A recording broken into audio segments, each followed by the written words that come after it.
Now, Roma Wines, R-O-M-A, made in California for enjoyment throughout the world.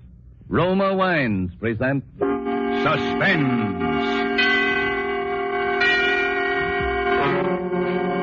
Tonight, Roma Wines bring you Mr. Leon Ames as star of An Evening's Diversion, a suspense play produced, edited, and directed for Roma Wines by William Spear. Suspense, radio's outstanding theater of thrills, is presented for your enjoyment by Roma Wines. That's R-O-M-A, Roma Wines.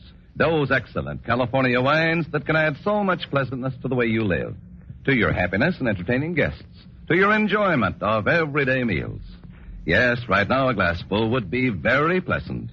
As Roma Wines bring you Leon Ames in a remarkable tale of Suspense. It was literally just what the doctor had ordered. There wasn't anything in particular wrong with me, just feeling a little edgy. And I went for a routine checkup. How many hours a day do you work, Mr. Edwards? Well, I don't know, Doctor. I never kept track. Get home for dinner very often? Not lately. Grab a sandwich at the drugstore and go on back to the office, I imagine. I got a lot of patients like you. The ulcer type of business executive, I call you. You mean I... Oh, no, you haven't an ulcer yet. Just overwork, nervous strain.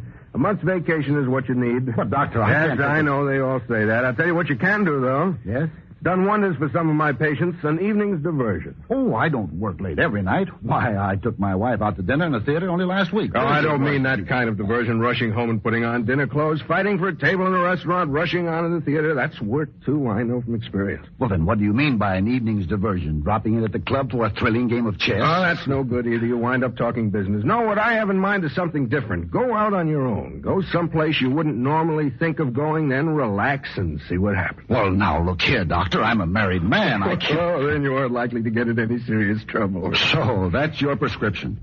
Well, really, Well, Doctor, don't misunderstand me, Mr. Edwards. There's more than one kind of adventure to be found in a city this size. Well, you'd be surprised exactly. Well, of course I didn't take him seriously. How could I? In the first place, I didn't have time to go gallivanting around to strange places looking for trouble. And in the second place, I told myself I was too old for that sort of thing. I made a mental note to find a sensible doctor who would prescribe some pills the way a doctor should, and went on back to the office. It was after 5 when I got there, and I could have kicked myself for wasting an afternoon like that. There was a stack of briefs on my desk I hadn't even looked at. That meant another late night. Hello. Hello, dear. It's me.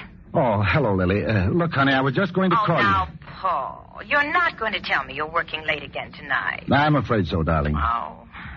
Well, I suppose there's no use arguing with you. Did you see the doctor? Yes, I saw him. What did he say? Oh, the usual nonsense. Said I needed an evening's diversion. Well, he's quite right. You do. Maybe so. Anyway, I'll be late, so don't wait up. Paul, do you absolutely have to stay at the office tonight? Absolutely. You couldn't possibly get home just a wee bit earlier. Not a chance. Oh, dear. Well, what time do you think you will get home then? Oh, around 11:30. Oh.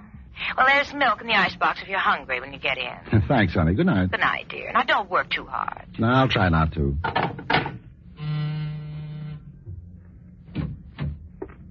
Yes, Mr. Edwards? Oh, I'm working late again, Lois. I don't suppose you'd be interested in earning some more overtime. Well, frankly, not tonight, Mr. Edwards. I'd like to help out, but I've stayed every night this week, and I'm just dead. I don't see how you do it. What do you do on your free evenings, Lois? Oh, go to the movies sometimes. Uh-huh. Sometimes my boyfriend and I just drop in someplace that looks interesting and just relax and see what happens. Well, what happens? Sometimes nothing, sometimes all sorts of things. Once there was a shooting right in the place where we were sitting. Gangsters. Well, that doesn't sound very relaxing to me. Oh, but it is. I mean, you get in a rut kind of going to the office and home again day after day. Uh-huh. I couldn't stand it if there wasn't some excitement now and then. Have a good time this evening. Thanks, Mr. Edwards. Anything you want me to do before I go? No. Good night. Oh, Lois. Yes, Mr. Edwards? What was the name of that place where those gangsters were? Oh, let me think. Oh, yes, Parachino's. It's in a basement, sort of, over on Rod Street near 3rd. That must be quite a place. Good night again. Good night. After she'd gone, I opened a folder and started to read one of the briefs. but I couldn't concentrate. It was stuffy in there. So I got up and crossed the room and raised the window. I stood there for a few moments, looking out at all the vast city spread out below me. A warm breeze was blowing from across the river, bringing with it a disturbing smell of trees and damp earth that mingled with smoke and fumes and fetid air of the city and seemed to breed a kind of excitement. Well, suddenly I remembered that I had missed lunch and I was hungry. So I walked out into the corridor of the building and started toward the elevator. I hadn't bothered to get my hat. I was only going out for a sandwich. Going down. Oh, it's you, Mr. Edwards. Good evening, Joe. How's everything? Oh, you know. Can't complain. Going home? No, just downstairs for a sandwich. Oh, man, you sure put in the hours, don't you? Oh, I don't mind. I guess your work must be pretty interesting. Man, if I didn't do something besides run this elevator and go home, I'd go nuts. Well, what else do you do? Oh, I don't know. Seems like there's always something. Just walking around the city is a heck of a good time as far as I'm concerned. You might have something there. Yeah. Well, here you are, Mr. Edwards. Thanks, Joe. See you in... Yeah, I know. In 15 minutes. Yes, No. By George, I won't. I won't go back.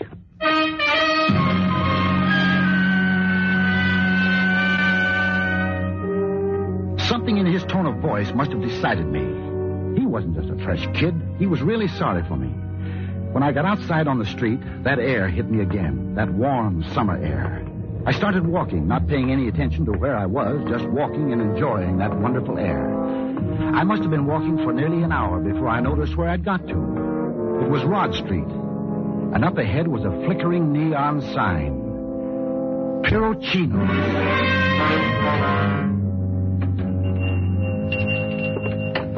The place was bigger than I expected and stark empty. There were double rows of booths down the two sides of it and a high partition in the middle. In the gray overhead lighting, it looked like an abandoned stable. I was on the point of leaving the place when a sloppy-looking waitress appeared from nowhere. Just you alone? Yes, This way. Look here. It seems as if I've come in at an awkward time. And... Early for dinner, but you can have a sandwich. Oh, well, all right then. This booth all right? Yeah, fine. We got ham and Swiss cheese, and that's all. That'll be fine. On rye. Both? Yes. It won't be long. I sat there watching her as she slouched down the narrow aisle of booths to the kitchen. Then she was gone, and there was nothing to look at. The silence in the place was beginning to get me. Then I heard the door open and steps coming down the stairway from the entrance. Sitting down, I couldn't see over the top of my booth, and I didn't have the curiosity to stand up. They went down the aisle between the booths on the other side of the room. They were both men. One had metal cleats on his heels. In here, huh?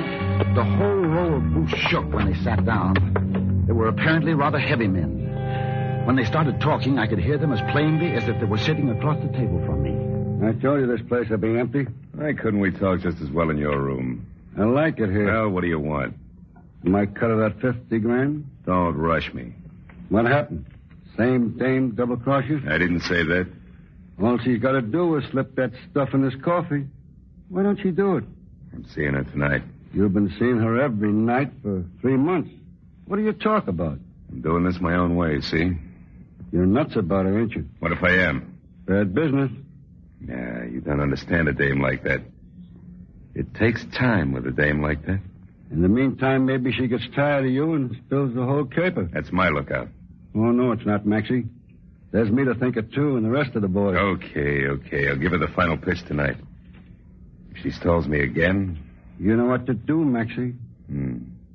Where's that slob of a hash slinger? I'm hungry. I'll buy a big feed, Maxie. Uptown afterwards. What makes you so sure I'll have to kill her? Oh, my God. Nothing, Maxie. Just a hunch. Come on, let's get out of here. One thing more, Maxie. Take the subway. No taxis, you hear? Why, my goodness. Here's your sandwich. Want anything with it? No. Never mind. I've got to leave right away. Here's for the sandwich and keep the change.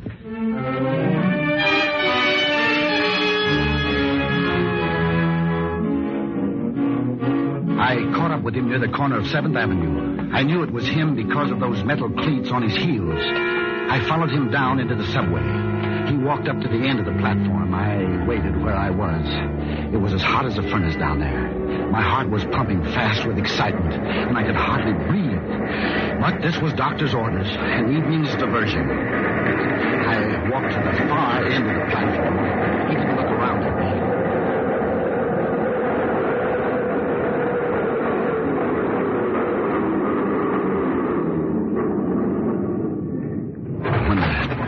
When the train stopped, he went in through the center door. I went in by the door at the rear of the car. Inside the train, I saw him for the first time in a good light. He was well-dressed, almost too well-dressed. He must have felt me staring at him. He didn't look my way, but he began to jitter. He kept jiggling his right leg and looking at his watch. He wound it, and then he put it to his ear. I studied him. He was more than nervous. He was worried, perhaps frightened. He unfastened the top button of his shirt and loosened his tie. He looked over at me once or twice as if he knew me but couldn't place me. He unbuttoned his coat and tried to relax. But I knew that he couldn't relax. Not with a gun holster under his coat.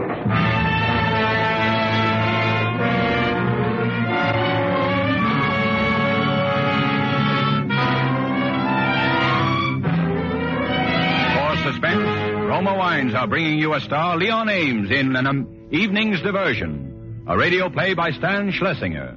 Roma Wine's presentation tonight in radio's outstanding theater of thrills, Suspense.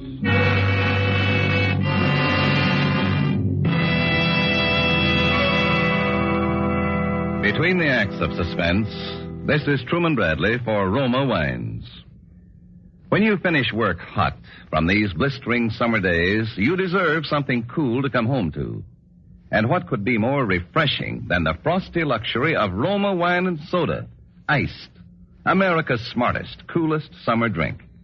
For Roma wine and soda, so good, so cool, so refreshing, is the perfect summer thirst quencher. On a moment's notice, you can serve and enjoy Roma wine coolers, delicious as a family treat, delightful for entertaining, too. Just half fill a tumbler with Roma California Burgundy, or any other fine Roma wine of your choice. Then add ice. Fill with sparkling water and stir. If you prefer a sweeter drink, simply add sugar. Presto! Your Roma wine cooler is ready to enjoy. And because Roma draws upon the world's greatest reserves of fine wines, a cooler made with Roma is bound to be better tasting. So for cool, satisfying refreshment, enjoy Roma wine and soda. Insist on Roma, R-O-M-A. Remember, more Americans enjoy Roma than any other wine. And now Roma Wines bring back to our Hollywood soundstage Leon Ames as Paul Edwards in An Evening's Diversion, a tale well calculated to keep you in suspense.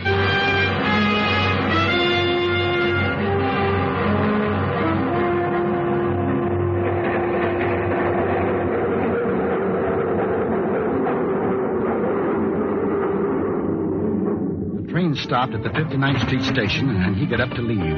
I followed him out of there. We got off the train, and he hurried across the dark, deserted platform. I walked slowly so that he wouldn't know he was being followed. He went to the rear of the platform and into a phone booth. His call didn't take more than 3 minutes, and as he came out, I thought I saw a faint smile on his lips. I flattened myself against the wall, hoping he wouldn't notice me, but he lit a cigarette and walked right over.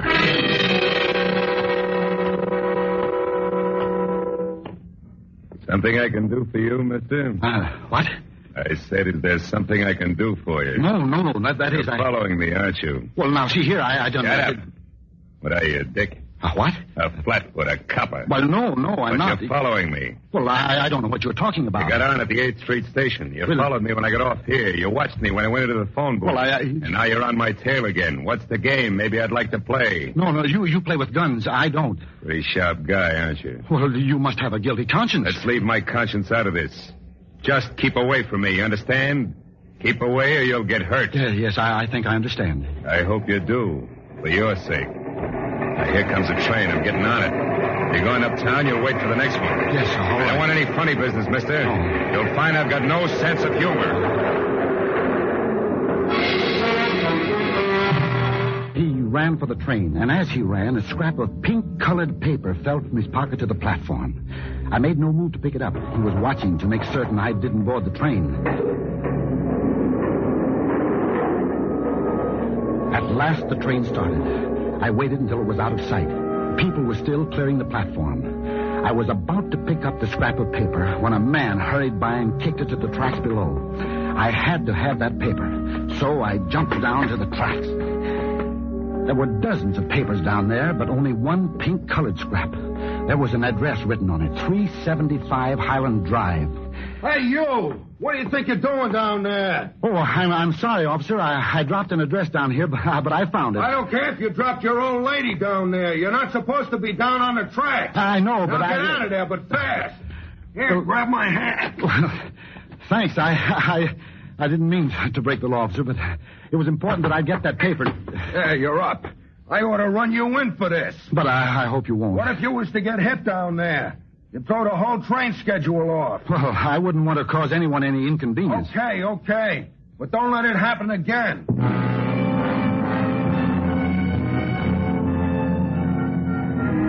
Outside, I hailed a taxi. This time, I was lucky. I got one. Hop in, mister. Where to? 375 Highland Drive, and hurry, please.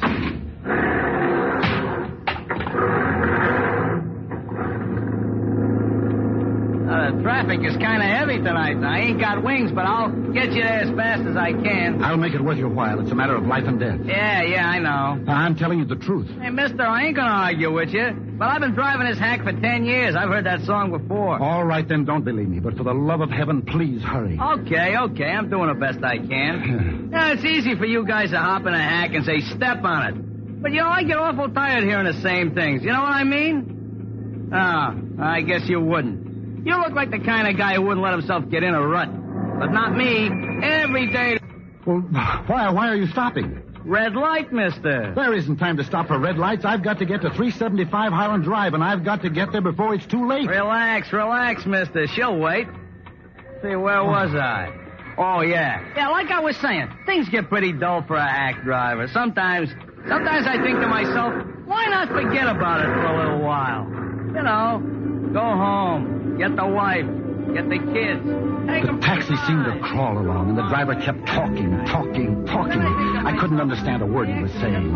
His voice, the rattle of traffic, the ticking of the meter, and the beating of my heart all blurred into one great din. It seemed that the driver made every stop sign. The cab was getting stuffy, and his voice began to feel like red-hot needles with Bennington.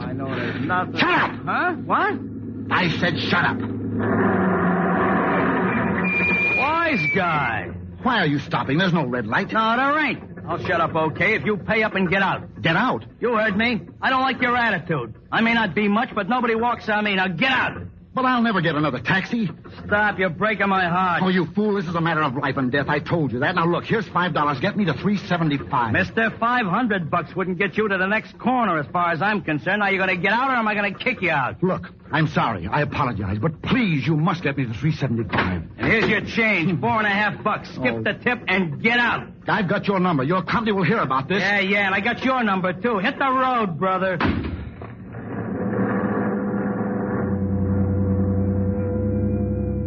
I stood there for a moment, watching the taxi until it was out of sight. I was on Highland Drive, all right, but I was 5 blocks from 375. I began walking. I wondered if I would be too late. The man with the gun must be out of the subway by now. That would put him only 3 blocks from 375. I walked faster and faster until I was almost running. I knew I was becoming involved in something, but just how involved, I didn't know. If I had felt then like I do right now, I would have turned around and walked in the other direction. As I neared the apartment house, I instinctively slowed down, not out of fear of what was ahead of me, but for what was behind me. I stopped. Someone was behind me. I didn't have to turn around. I knew who it was. You shouldn't have followed me here, pal. But what makes you think I don't have business of my own here? Start walking. I got a gun in your back. Where are you taking me? Start walking across the street. Don't try anything. I just as soon let you have it now as later. You're going to kill me? You catch on fast. But why? I haven't done anything to you. I don't even know who you are. That's rough. Straight ahead. We're going to take a little walk through the park. Listen, let me go. I won't repeat this to the police. You have my word. I don't want your word. I told you not to follow me, but you did. I don't know how you did it, but you're here. Turn right down this path. You're out of your mind. And you'll be out of your misery. Look, I've got money. I'll give you anything you want. Can it? Somebody's coming. Keep your trap shut. Let me do the talking. Oh, say, son, do you live around here? Who wants to know? Oh, me, just wondering if you know this neighborhood. No. Oh, how about you, mister? Well, I don't know the neighborhood either. No? Well, could you tell me this much? Would, let me see now. 485 Highland Drive be in this direction? I said we don't know the neighborhood. Oh, you don't? Huh? Well, thanks anyway. Guess I'm going in the right direction. My feet are killing me. Oh, hey, you, Shut up. Yeah, what is it? Nothing. We weren't talking to you. Oh, sorry. Okay. Start walking again.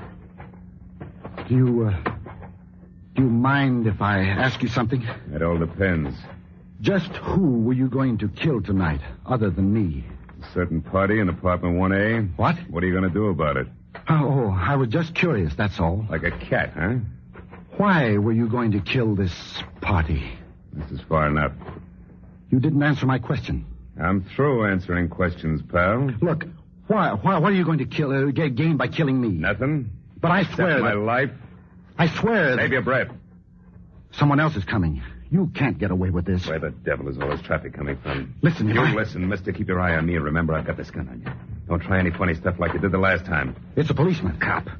It doesn't make any difference to me. What I said still goes. Nobody can talk to me like that. I'll have you know my kid can lick your kid any old day. Shut up, I said. Don't tell me to shut up. Hey, what's going on here? You keep out of this, officer. Hey, take it easy, buddy. Take it easy.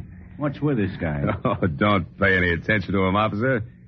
He's nuts. But I'm not a fathead like you flatfoot. You don't know what he's talking about, officer. He just talks a lot too much. You know what for I'm his going own to do good. when you go? Jump in the river, I hope. I'm going up and down the street and break every window I can reach. Not while I'm around, you're not. I'm taking you along with me just for safekeeping. Okay. Oh, yeah? You and who else? Hey, I'll take care of him, officer. I'll take care of him good. Yeah?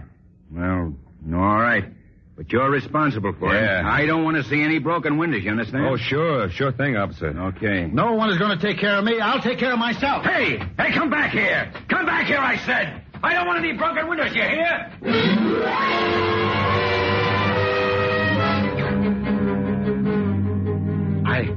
I ran deep into the heart of the park. I knew he wouldn't fire after me with the policeman there. I hid in the bushes for almost 20 minutes. From time to time, I could hear his searching steps. Occasionally, he would walk slowly toward the bush I was hiding under. I was afraid to breathe, afraid to allow my heart another beat. And then for a moment, he would stop. I could easily have reached out and touched him. He was that close. Then he would go, still searching. I waited 5 minutes more, 10, 20, a half hour. He didn't return. I knew where he had gone. I knew he was about to commit a murder. I went into the apartment house through the service entrance.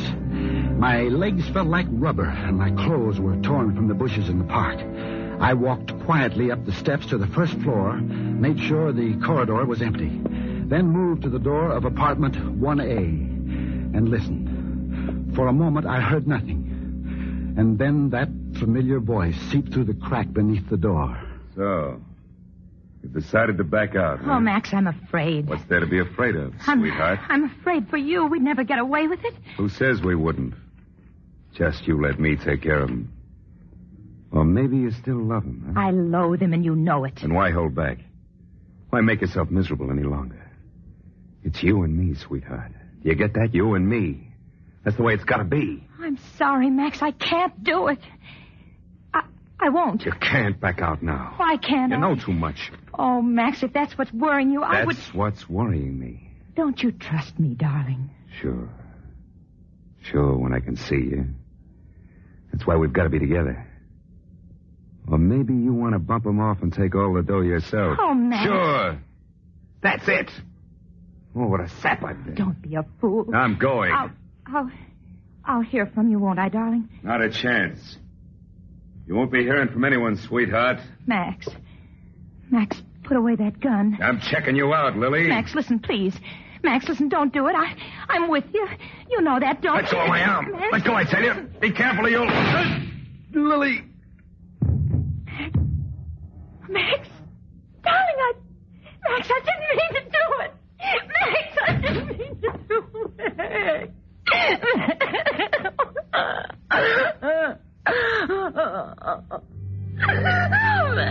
Her back was to me as I opened the door.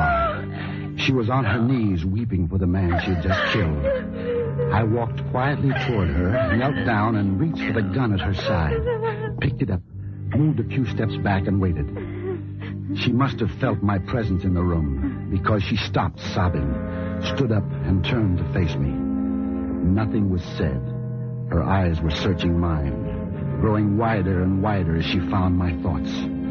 Tiny streams of blood began to trickle from those places where her sharp fingernails had penetrated the palm of her hand. The silence of the room began to roar. And then...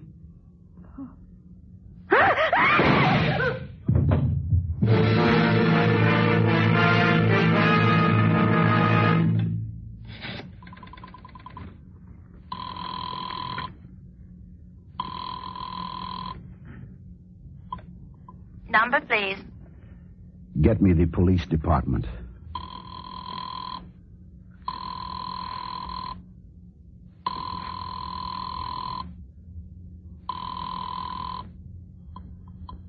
Police department.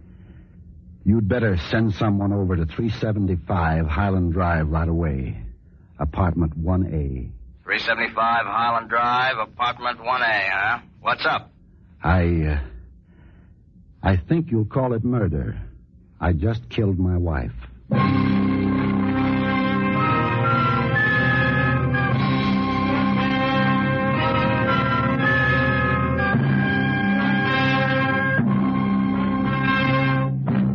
Suspense.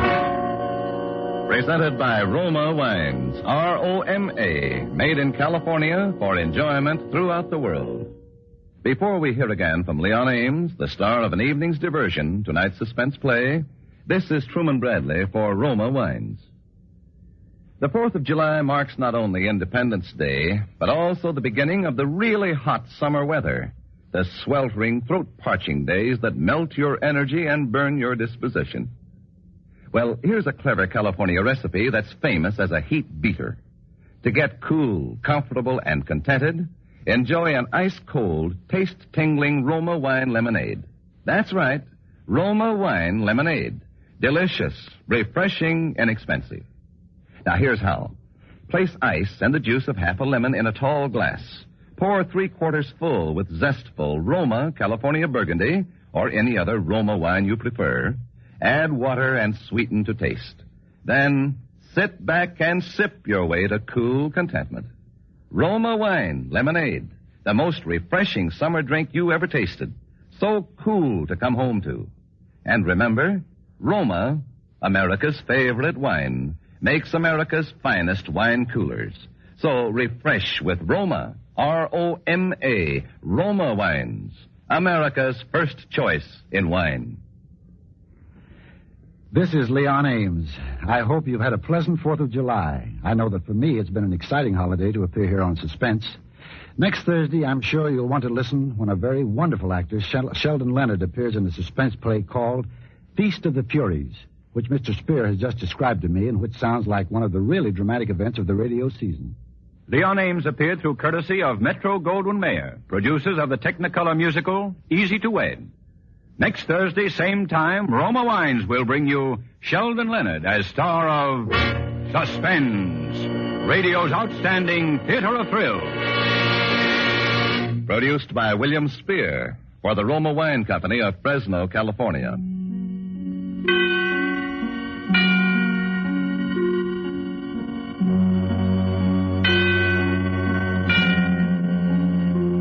This is CBS, the Columbia Broadcasting System.